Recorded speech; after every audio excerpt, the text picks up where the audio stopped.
here's the challenge with newspapers. Newspapers have certain pockets that make them a lot of money, and one by one those pockets disappear. Craigslist destroyed the classifieds.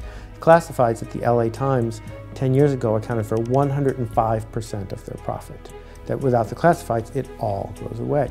That money used to go to do real journalism. That money used to go, because they were public-minded, to do the kind of editorial work the community valued.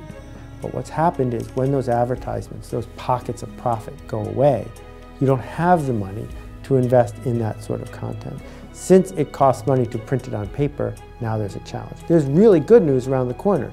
The good news is, if you don't have to pay for paper, if you don't need to worry about a building, if you don't need to worry about setting hot lead, if you don't need to worry about delivery guys, your cost basis goes way down. So you don't need as many advertisers. And the advertising can change, and it will change, and it is changing. This notion of the full page ad is completely based on the fact that paper used to have a page. But when paper doesn't have a page anymore, the notion of what an ad is and how it looks and feels changes. And I'm going to be talking about that a lot at this event.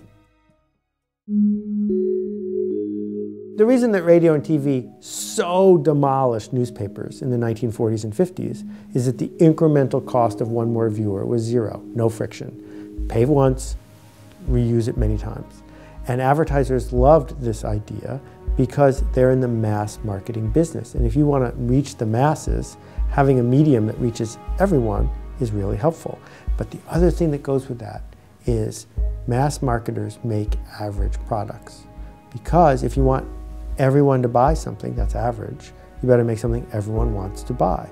And so we had this perfect match of average content for average viewers promoted by average advertising.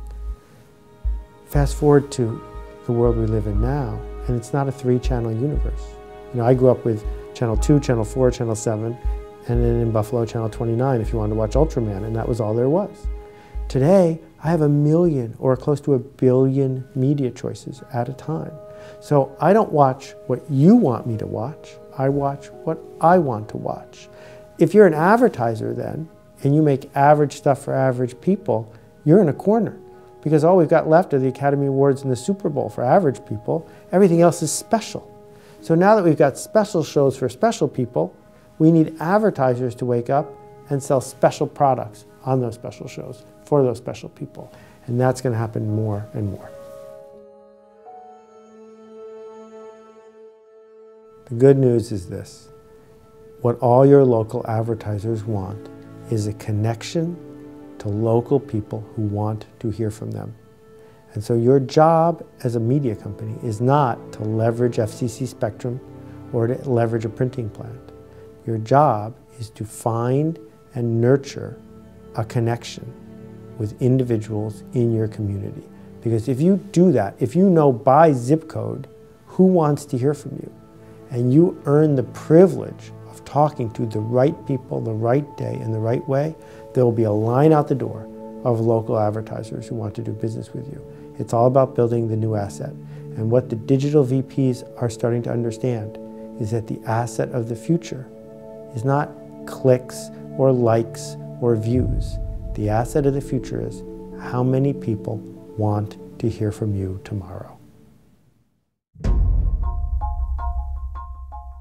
One of the most important things about going to a conference isn't that you're going to get a piece of information that's not available anywhere in the world. We know that. You go to a conference because the people sitting next to you have dealt with the same problems you're dealing with.